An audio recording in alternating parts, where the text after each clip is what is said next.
Good morning everyone, we are here today to present our project which address a critical issue affecting many students at UNIMAS, which is food insecurity.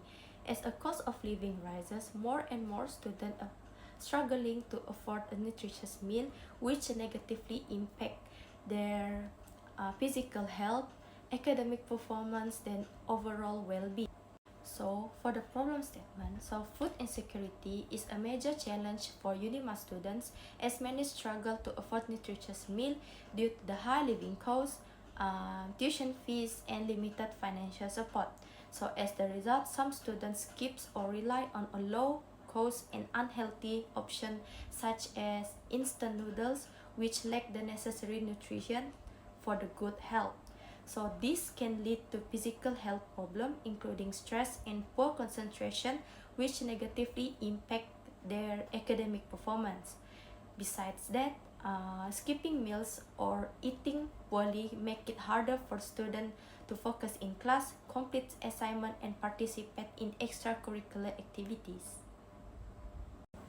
To tackle this challenge, our team has proposed the development of sustainable campus garden. So this project is designed not only to provide a fresh and healthy food, but also to empower the students with the skills and knowledge to grow their own food, and especially to create the long-term solution for food insecurity. And then the main aim of our project is to establish a sustainable campus garden that addresses food security among the UNIMAS students while also promoting the education and sustainability. And to achieve this, we have two key objectives, which is to provide a consistent supply of fresh, nutritious produce for students who are facing the food insecurity. And second is to contribute UNIMAS efforts in supporting the sustainable development goals, particularly SDG 2 Zero Hunger. So by focusing on these aims and objectives, our campus garden project seeks to create a healthier, more sustainable environment for our university company. So as you can see here, our team proposed establishing a campus garden at every college in the UNIMAS, and it is located at Alamanda, Cempaka, Sakura, Tun Atat Zaidi, Dahlia, and Bunga Raya College. So the specific location for this garden has been selected based on the availability of zones or area near the college. So these locations selected offer a sufficient space and accessibility for students and staff to participate in these activities.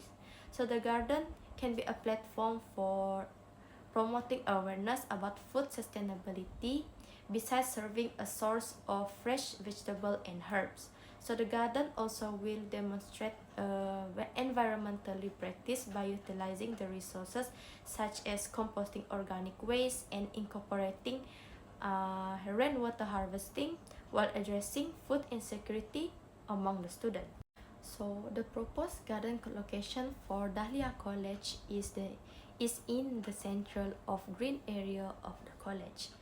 Meanwhile, the proposed location for campus garden at Bunga Raya College is in a large and unused space near the residential blocks. So the area can be characterized by open grassy land, making it accessible to allow for gardening activities without interfering the main pathway. And for the last here is the selected location for campus garden at Tun Amat Zaidi College. So the site features a flat and open green area that can provide ample room for setting up garden or modular planting beds. Good day to our lecturer. My name is Nurin Aina binti Suhaini and I will present our project scheduling. As shown in the table is timeline and milestone of our project, which it divided into 6 phases.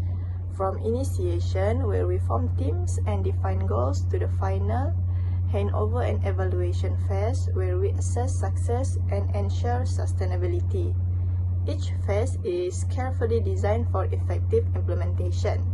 Also, we have allocated time for each phase to ensure thorough execution and timely completion. The milestone is like finalizing garden layout, site preparation, planting completion, and the first harvest mark our progress. Next is our project quality management, where it ensures the project meets high standards.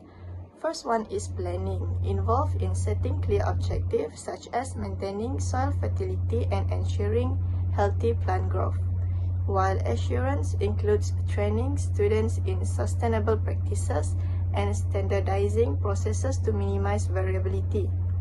Control focuses on monitoring garden conditions, recording data, and making timely adjustments to optimize outcomes. The assessment of garden success is measured not just by plant growth, but also by its broader impact.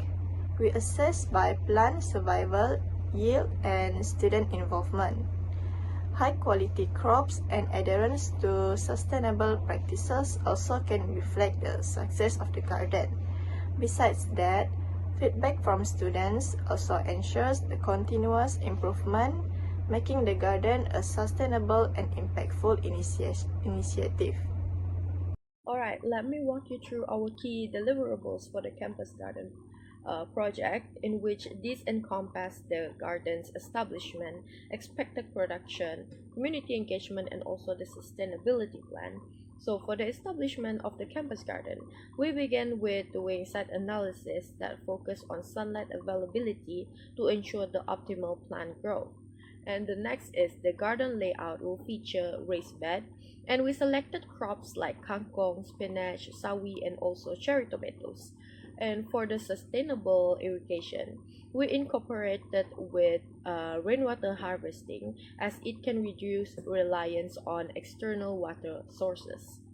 Next, for the production of fresh produce, our goal is to harvest 50 to 60 kilograms of fresh produce per cycle, and this could address the demand for healthy and organic food on campus, which also fight the food insecurity issue that we have in campus. Next is the community engagement. Collaboration is the key to our success. So we've partnered with Yellow Hippo volunteers and the residential college committee to promote active involvement for this project. Next is the evaluation and sustainability plan. Finally, we will gather student feedback to evaluate the garden's impact on managing the food insecurity issue. And for the sustainability evaluation, it will be ensured because we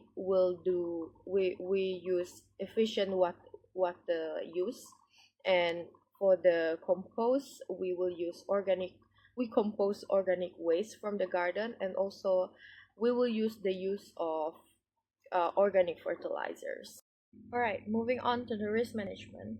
Effective risk management is essential for the project success, and let me outline the potential challenges and how we plan to mitigate them. So the first risk that we have identified is poor soil quality, and to address this, we'll use organic fertilizer to improve soil fertility and support healthy plant growth. The next risk is weather disruption.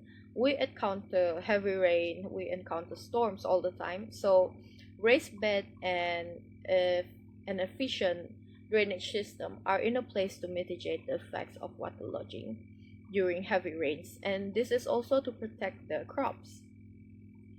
The next one is theft of products or equipment. So for this one, we will just install fencing around the garden. The fourth one is pest infestation,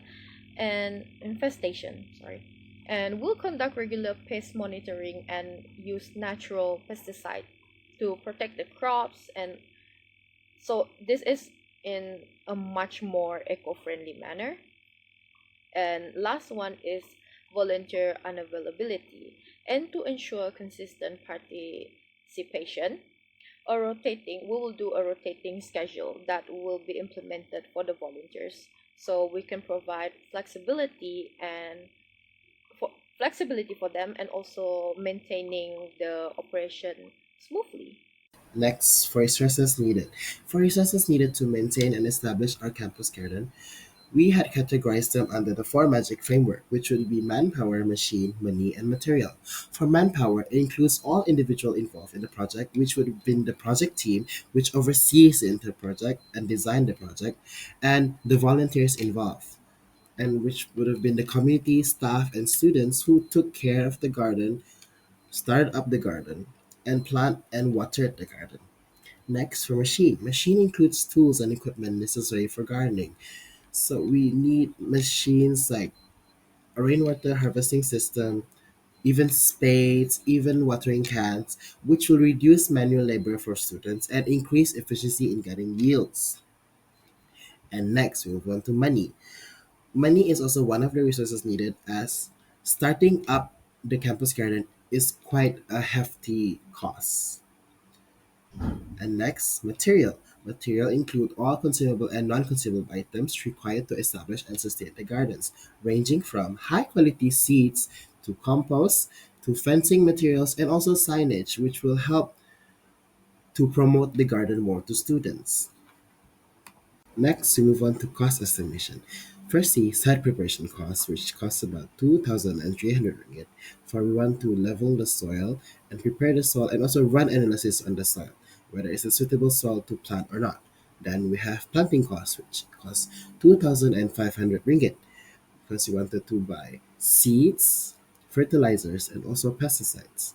Next, we have material costs, which is 6,300 ringgit because you wanted the equipments and tools needed for each college, watering cans, spades, and even rainwater harvesting system to be set up.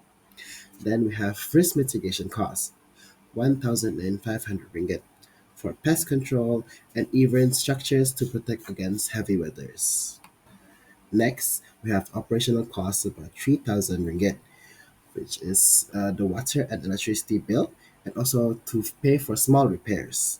And then we have awareness and engagement costs at about 1,800 ringgit, where we organize workshops for gardening, so the students will be more knowledgeable about gardening and to raise awareness about the campus garden, which comes to a grand total for our estimated cost of 16,400 ringgit.